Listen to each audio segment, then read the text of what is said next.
Nous allons poursuivre notre après-midi avec deux personnes. Donc j'ai avec moi Thomas Jean, qui est responsable du département ENS et DMP à la CNAM, et Anne Laurin, qui suit les expérimentations dans les départements pilotes. Et donc vous allez nous parler tous les deux de Mon Espace Santé. Tout à fait, Nathalie. Alors, qu'est-ce que Mon Espace Santé ? Mon Espace Santé, c'est le projet emblématique de la feuille de route du numérique en santé. C'est un projet porté par l'assurance maladie qui a pour ambition de transformer le parcours de soins des assurés. Mon Espace Santé, c'est un service à destination des citoyens, mais qui implique aussi les professionnels de santé. C'est un service construit en concertation avec l'ensemble de l'écosystème, les usagers, les associations de patients, mais aussi les professionnels, les institutions et les acteurs de terrain et industriels. C'est une interface fluide, responsive, qui va être consultable à la fois sur mobile, tablette et sur ordinateur.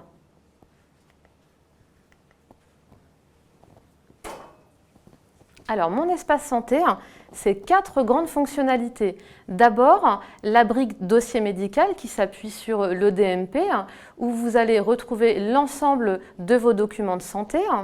La messagerie sécurisée citoyenne, qui va vous permettre d'échanger avec les professionnels de santé de votre cercle de soins. Donc on va y revenir, ce sont ces 2 premières briques qui sont étudiées lors de la phase d'expérimentation dans les départements pilotes. Et puis viendront s'ajouter en janvier 2022 l'agenda qui va vous permettre de suivre vos rendez-vous passés, à venir, vos rappels de vaccination.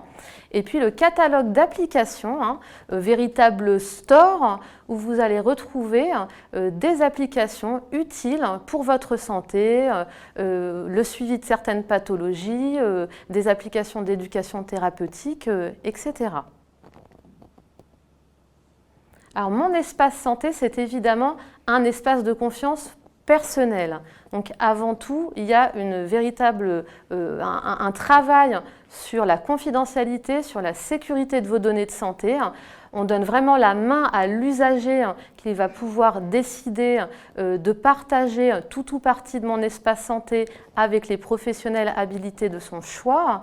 C'est un espace personnalisable par l'usager. Il va pouvoir être libre de choisir les informations qu'il souhaite renseigner. On pourra y revenir, notamment concernant son profil médical, ses antécédents, ses traitements habituels, etc. Et puis, un espace de stockage et d'échange à travers la brique dossier médical et la brique messagerie citoyenne. Donc, le contrôle d'accès, comme je vous le disais, est vraiment à la main du citoyen.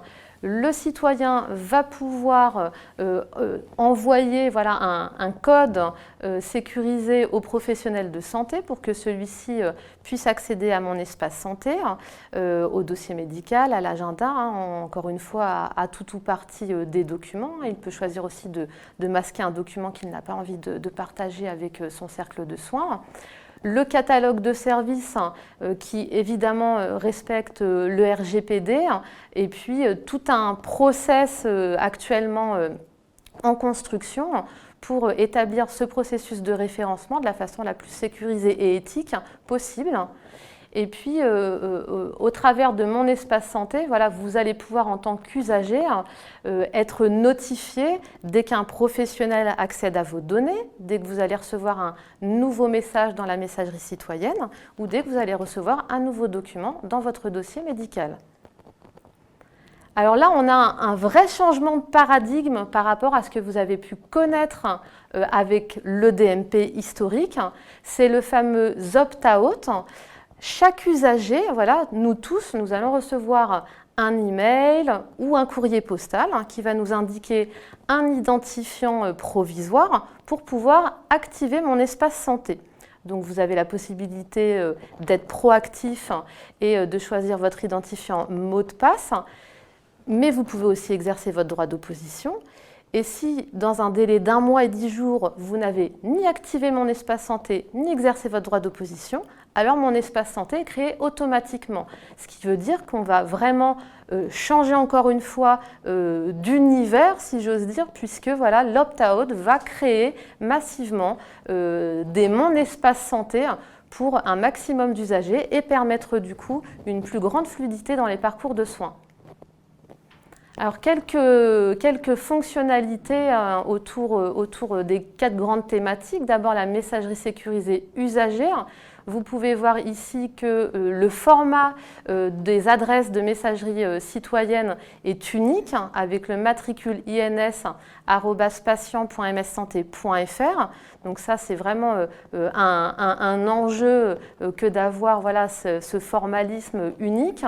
Évidemment, vous allez retrouver les fonctionnalités, si je puis dire, classiques d'une messagerie, avec la consultation des messages reçus, les notifications, comme je vous l'ai dit tout à l'heure. Et puis, également bien avoir en tête que seul le professionnel de santé va pouvoir être à l'initiative du premier message, et ensuite vous allez pouvoir amorcer le dialogue avec vos professionnels de santé. Et puis évidemment, on a des perspectives à venir, comme la signature électronique de documents, la réception de formulaires sous forme de liens. Donc là, on peut imaginer des questionnaires de préconsultation opératoires, etc., qui pourraient amener en effet une grande fluidité dans les parcours. Concernant le dossier médical, donc vous allez retrouver 3 types de données. Les documents, ça c'est ce que vous connaissez déjà aujourd'hui, mais vont venir compléter ce dispositif les mesures de santé, les constantes, poids, taille, pouls, tension, température, voilà, on peut imaginer tout un tas de choses qui pourront être en lien, on va y revenir aussi, avec des applications du catalogue. Et puis le profil médical, donc ça c'est vraiment extrêmement important, ce profil médical. Quand vous allez activer mon espace santé, vous allez pouvoir l'alimenter au fil de l'eau avec vos antécédents, vos traitements, votre histoire de la maladie, vraiment vos antécédents médicaux, chirurgicaux, partager un certain nombre d'informations. Et ce profil médical, vous allez pouvoir non seulement le télécharger, mais aussi l'envoyer via votre messagerie citoyenne aux professionnels de santé. Donc un vrai gain de temps, encore une fois, en avance de phase d'une consultation, et pour être sûr que voilà, le professionnel ait toutes les informations nécessaires à votre prise en charge. L'agenda de santé, donc comme je vous l'ai dit, cette brique, elle arrivera en janvier 2022 au moment de la généralisation. Donc vous allez pouvoir bien sûr saisir manuellement des rendez-vous, mais également des tâches, un petit peu sous l'idée d'une ligne de vie. Ajouter la date des examens de prévention. Donc là aussi, on peut imaginer que dans le cadre des dépistages, cancer du sein, là on est en octobre rose, donc voilà. Toutes ces campagnes vont pouvoir avoir un retentissement sur l'agenda de mon espace santé si vous êtes concerné. Et puis aussi la perspective de pouvoir enregistrer un rendez-vous reçu via la messagerie sécurisée usagée. Là aussi, on peut anticiper des cas d'usage comme la préadmission pour pouvoir, du coup, encore une fois, apporter un maximum de fluidité. Et enfin, donc, le catalogue de services, donc, vous avez pu voir que le processus a été mis en concertation jusqu'au 19 septembre dernier. Donc là, des travaux sont toujours en cours avec l'idée de sécuriser la mise à disposition des applications qui auront passé justement avec succès le processus de labellisation. Et vous pourrez du coup piocher dans ce store qui sera alimenté au fil de l'eau comme un store classique, si je puis dire, et avec potentiellement la récupération de mesures de données de santé, comme on l'a évoqué dans la partie dossier médical précédemment. Donc les modalités d'accès des professionnels de santé à mon espace santé. Donc vous allez pouvoir partager avec les professionnels de votre choix un code d'accès pour une durée déterminée, voilà, prédéterminée par vous-même, d'accès à tout ou partie de mon espace santé. Donc ça, c'est vraiment extrêmement important à retenir. Et comme je vous l'ai dit tout à l'heure, chaque usager, chaque patient est notifié dès qu'un professionnel accède à mon espace santé. Donc il y a vraiment une traçabilité 100% garantie. C'est une démarche au long cours, comme je l'ai dit tout à l'heure. On compte évidemment sur l'opt-out et la création massive de mon espace santé pour avoir des dossiers médicaux alimentés. Ça va passer par une démarche collective, à la fois pour nous tous en tant que citoyens, d'être acteurs maintenant de notre santé plus que jamais et d'alimenter mon espace santé, par la complétude de notre profil médical au long cours, des projets voilà, comme comme SIDEP et puis la crise sanitaire qu'on a connue. Là aussi, on voit tout l'intérêt. Si on avait eu mon espace santé à ce moment-là, ça aurait aidé bien des professionnels et bien des usagers à être pris en charge. Et puis, côté professionnel de santé, évidemment, on compte sur vous tous pour aussi alimenter les dossiers médicaux des patients avec les éléments voilà, de compte-rendu, de lettre de liaison, voilà, d'ordonnance, tous ces éléments qui sont indispensables à la prise en charge et surtout d'avoir l'historique des données du patient en cas de besoin. Donc, comme je vous l'ai dit, c'est une mobilisation collective. D'abord, évidemment, au niveau de l'État, avec vous, industriels qui nous suivez aujourd'hui, l'ensemble des professionnels de santé, et puis voilà, nous sommes tous citoyens, donc nous sommes tous concernés. Et je passe la parole à Thomas Jean pour vous parler du calendrier de déploiement et de la phase expérimentale. Merci Anne. Du coup, Anne vous a présenté vraiment ce que c'est que mon espace santé et effectivement aujourd'hui c'est parti. On a lancé l'expérimentation dans 3 départements, donc en Somme, en Loire-Atlantique et en Haute-Garonne. Donc à partir là de fin août, on a lancé ce fameux processus d'opt-out qu'elle vous a présenté également. Donc une notification, donc tous les citoyens de ces territoires ont reçu un mail ou un courrier les invitant à créer soit spontanément leur espace santé. Ça, c'est le premier choix. Deuxième choix, s'opposer, puisque c'est un libre choix du citoyen de s'opposer à la création de son espace santé, soit d'attendre. Et là, sous 1 mois et 10 jours, en fait, la création automatique va démarrer. Et là, c'est très bientôt, c'est à partir de mi-octobre que la création automatique dans ces 3 départements va commencer pour la création de mon espace santé. Et donc, en termes de périmètre fonctionnel par rapport aux briques que Anne vous a présentées, on teste effectivement aujourd'hui la partie documents et messagerie, qui sont des briques essentielles et cœur de mon espace santé. Et on va améliorer en 2022 avec l'agenda et effectivement le catalogue d'applications. Et donc, à partir de janvier, donc chaque citoyen, vous et moi, on va recevoir un mail de l'assurance maladie ou un courrier de l'assurance maladie nous demandant, nous incitant à créer son espace santé. Et donc, à partir de mars, on va démarrer les créations automatiques pour l'ensemble des personnes. Alors, où on en est de ces premiers retours dans les territoires pilotes? Alors déjà, c'est 3 départements, c'est 4 millions de personnes qui ont reçu ce courrier et donc 2 nouvelles briques fonctionnelles à tester. Et donc, c'était vraiment important. Donc, on testait à la fois un processus de création automatique. Qu'est-ce qu'on fait quand on reçoit ce type de courrier? C'est du jamais vu à une telle ampleur. Donc, comment réagissent les gens? Ils s'opposent, ils créent, on va voir quelques résultats. Une partie technique, c'est un nouveau produit informatique qu'il faut éprouver. Il y a quelques bugs résiduels, mais là aussi, on est plutôt rassuré. Et puis, tester les usages. C'est-à-dire qu'aujourd'hui, c'est bien de créer mon espace santé, mais il faut qu'il y ait à l'autre bout, si j'ose dire, les professionnels de santé qui alimentent et qui utilisent les ressources, les documents de mon espace santé et qui partagent des informations avec leurs patients. Donc, en termes de chiffres, alors ça ne s'affiche pas forcément très bien, mais donc on a envoyé aujourd'hui plus de 3,4 millions de notifications aux usagers.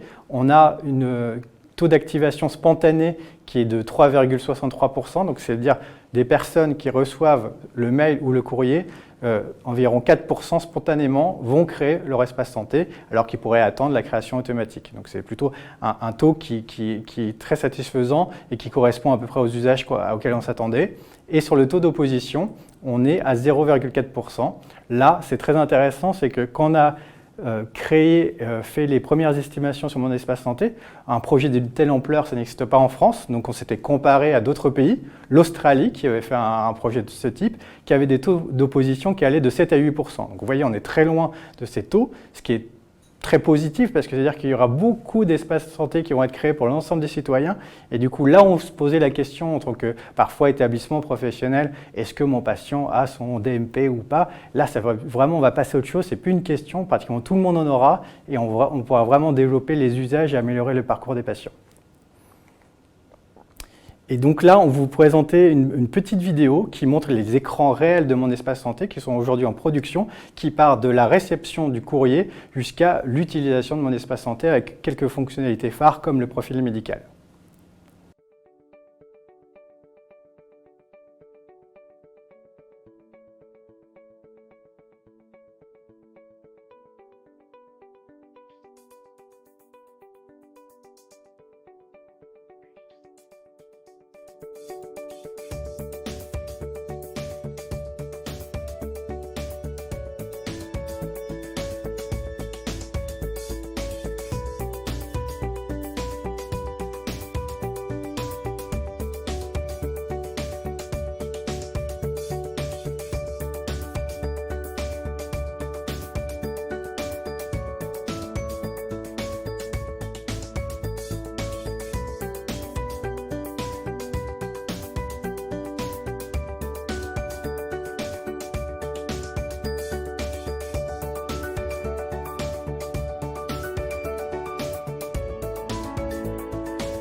Voilà, donc on vous a présenté vraiment ces premiers écrans qui sont utilisés.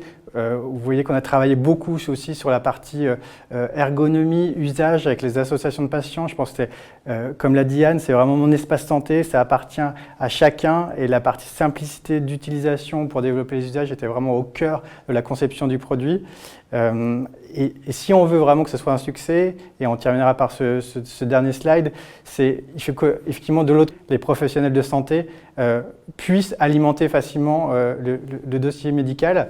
Et donc, c'est là où l'État a lancé, et on a déjà évoqué lors de cette journée, le Ségur numérique pour accélérer l'alimentation de mon espace santé. C'est un investissement historique qui a été fait par l'État dans le cadre du Ségur avec 2 milliards d'euros qui a été consacré au numérique sur la partie équipement des professionnels et aussi incitation à l'usage au travers des négociations ou des programmes dédiés pour les établissements de santé. Vous voyez qu'on a créé sur différents couloirs le médico-social, les hôpitaux, la biologie, la radiologie, la médecine de ville, en fait un certain niveau d'exigence de services socles. Donc, qui ont déjà été présentés comme l'identifiant national de santé, le DMP, la messagerie sécurisée, pour que en fait, tous les professionnels, les acteurs côté professionnel, par rapport à leurs patients, puissent avoir les outils qui leur permettent d'alimenter le dossier médical partagé. Et en fait, l'ensemble de cette brique socle serviront un peu de base à ce que sera le bouquet de services aux professionnels, sur lequel aussi on travaille aujourd'hui à l'assurance maladie avec l'ANS et la délégation du numérique en santé au ministère. Merci beaucoup à tous les deux. Alors, nous avons reçu de nombreuses questions. Je pense que c'est lié au fait que, comme tu le disais Anne, nous sommes tous citoyens et tous patients à un moment donné dans notre vie. Alors, ce sont des questions très pratiques. Alors, la première, est-ce que l'usager recevra-t-il un rappel lorsqu'il aura des rendez-vous dans son agenda ? Oui, effectivement. Alors là, c'est l'intérêt de ce qu'on appelle le catalogue de services. C'est demain une application, pour ne pas la citer, avec des grands noms qui existent aujourd'hui sur le marché de prise de rendez-vous, pour être interfacé directement avec mon espace santé. Et d'ailleurs, je pourrais en utiliser différentes avec mon établissement, son portail directement qui pourrait être lui aussi référencé dans mon espace santé. Et finalement, mon espace santé va concentrer l'ensemble des informations au sein de l'agenda et permettra de faire les rappels de rendez-vous en fonction des données reçues. Alors, une question très précise. Moi-même, je ne suis pas sûre de la comprendre, mais j'imagine que c'est votre domaine. La version pilote de mon espace santé comprend-elle déjà les informations indiquées dans le décret du 7 août de mise en œuvre de l'ENS sous la mention « Les données relatives au remboursement de ces dépenses de santé par les régimes obligatoires d'assurance maladie ». La réponse est positive, oui. En fait, c'était des informations qui existaient d'ailleurs pour ceux qui avaient un dossier médical partagé, en fait, ce qu'on appelle l'historique de remboursement, et en fait qui s'appelle, et on l'a présenté rapidement dans la vidéo, l'historique de soins, qui a été totalement repensé en termes d'ergonomie. En fait, l'ensemble des soins qui sont remboursés par l'assurance maladie apparaissent dans une rubrique au sein du profil médical de chaque citoyen. D'accord. Alors, une autre question très pratique. Est-ce qu'il y aura un moteur de recherche pour faciliter l'usage à la fois par le professionnel de santé que par le patient, une fois qu'il y aura beaucoup d'éléments dans cet espace santé ? Au niveau du dossier médical, je pense que c'est surtout là. Donc là, normalement, il y a on l'a vu rapidement sur la vidéo, mais il y a un système de filtre où je peux aller, par exemple, uniquement sur mes résultats d'examen, uniquement sur mes comptes rendus.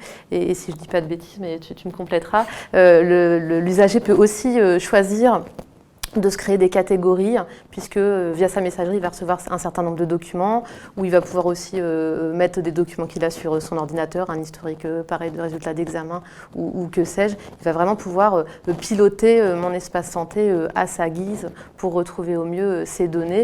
Et on l'a vu aussi rapidement, mais on peut vraiment trier des documents les plus récents aux plus anciens. Voilà. Il y a tout un tas de fonctionnalités comme ça qui sont prévues. Et c'est aussi l'objet des pilotes de pouvoir étudier ça et d'améliorer continuellement le produit. D'accord, merci beaucoup. Alors, une question qui nous sort un petit peu de ce scope PS patient. Est-ce qu'il y a un gain attendu pour les établissements de santé ? Oui, après tu pourras compléter aussi, mais le gain, je pense, il est dans la fluidité du parcours. C'est-à-dire, vous imaginez demain les process de préadmission, par exemple, qui sont très chronophages pour des établissements qui doivent récupérer un certain nombre de pièces, même administratives, ou les derniers comptes rendus aussi du médecin, la lettre de recommandation. Aujourd'hui, si elles sont demain à disposition dans mon espace santé, en fait, l'établissement pourra, avant même que le patient se présente, pouvoir préparer l'ensemble des pièces et donc accélérer le parcours pour une meilleure prise en charge au final du patient, ce qu'on espère tous. Exactement, et d'ailleurs, encore une fois, pour revenir sur les pilotes, donc actuellement, on suit un certain nombre d'établissements dans les départements pilotes, et on a bon nombre d'établissements qui sont dans une logique de parcours, et donc qui ont commencé à prioriser des parcours, par exemple, maternité, PMA, qui sont des bons parcours, j'ai envie de dire des parcours vraiment top pour tester mon espace santé, puisque voilà, à chaque moment du parcours, ils ont étudié quand était le bon moment pour dialoguer avec la parturiente, et on voit vraiment des parcours se dessiner rapidement avec l'envie d'aller plus loin. Donc vraiment, on a des sites pilotes qui voilà, renforcent et intègrent mon espace santé à beaucoup de cas d'usage, beaucoup de parcours. Et c'est un peu cette logique que les établissements doivent avoir dès maintenant, à mon sens, moi qui ai quitté les établissements il n'y a pas si longtemps, d'anticiper ce travail avec leurs équipes médicales et administratives. Comme l'a dit Thomas, ça vient dès la préadmission où on sait que c'est un enjeu, que c'est extrêmement chronophage et que s'il y a moyen de fluidifier cette partie-là, c'est autant de gains pour plutôt traiter voilà, des données médicales et peut-être avoir un temps de consultation un petit peu plus long parce qu'on aura gagné du temps sur une partie plutôt administrative. Donc il y a vraiment un intérêt à anticiper et à monter des ateliers dès maintenant pour se dire demain il y a mon espace santé, demain c'est janvier 2022, ça va arriver très vite, et il faut anticiper ça, il y a tout à y gagner. Je pense vraiment que c'est comme ça qu'a été bâti mon espace santé, c'est d'être nourri par les retours des usagers et puis et des acteurs de la santé, des établissements et des professionnels, parce que effectivement c'est un service national qui va être offert à tous, mais il faut que ça soit utile. Et donc c'est vraiment le terrain qui va nous remonter les bons parcours, les bons cas d'usage pour pouvoir améliorer notre produit et qu'il soit utilisé par le plus de personnes possible. Alors dans cet ordre d'esprit, quelqu'un nous demande si les services spécialisés, donc par exemple la réanimation, les urgences, auront la possibilité d'accéder à mon espace santé ou est-ce qu'il faut avoir une autorisation ? Alors, il n'y a pas de limite. Si vous êtes professionnel habilité, que vous soyez praticien, réanimateur, anesthésiste ou chirurgien orthopédique, vous pourrez accéder à mon espace santé, au dossier médical du patient. Alors chaque usager, on l'a vu dans la présentation, va avoir la main pour autoriser le professionnel à accéder à tout ou partie de mon espace santé. Mais là, on est sur une typologie de professionnel qui déjà doit bénéficier aujourd'hui d'une messagerie sécurisée de santé. On l'espère avec le Ségur justement que les outils en établissement, mais aussi en cabinet de ville, soient d'équerre et répondent aux prérequis en termes voilà, de récupération de l'INS, des connecteurs DMP, de la mise à disposition d'une messagerie sécurisée de santé intégrée au logiciel métier pour que ce soit transparent et que du coup le professionnel puisse accéder à mon espace santé le plus simplement possible. D'accord. On a encore beaucoup de questions, mais c'est passionnant. C'est bien, c'est que ça plaît. Les éditeurs de LGC disposent tous d'un carnet de rendez-vous patients. Est-ce que ces rendez-vous pourront alimenter automatiquement les agendas des patients dans mon espace santé pour lui permettre d'avoir une vue consolidée en fait, de son agenda ? Oui, là aussi, c'est des perspectives. Ce qu'on dit, c'est que ce catalogue de services, ce store d'applications, permettra de se connecter à mon espace santé et de l'alimenter. Et donc, si ce type d'application respecte le cahier des charges et est référencé au sein du store, eh ben oui, on pourra alimenter l'agenda de chaque citoyen. Et dans l'autre sens, est-ce que le patient pourra partager ses données avec des tiers ? Alors là, j'ai des exemples, des assureurs, d'autres applications de santé. Alors les applications de santé, ça a été un petit peu évoqué. Est-ce que lui-même pourra partager ses données avec qui il le souhaite ? Oui, ce qu'on a dit, c'est mon espace santé, ça appartient à chacun. Ce sont ses données. Aujourd'hui, on peut très bien avoir même son document qui est au sein de son espace santé, le télécharger et l'envoyer à qui on veut. Là, nous, on va simplifier, en fait, fluidifier cette possibilité. Après, effectivement, il faut que le patient le décide et qu'il soit maître de ce partage. Alors, il nous reste... Les questions n'arrêtent pas d'arriver. Alors, une question dans un autre registre. On nous demande où sont hébergées les données. Très bonne question. Effectivement, cette question de souveraineté en fait, a été très importante. Vraiment, c'est un pacte de confiance qu'on va passer avec tous les citoyens. Et donc, aujourd'hui, on travaille avec un groupement qui est en charge du développement de Mon Espace Santé,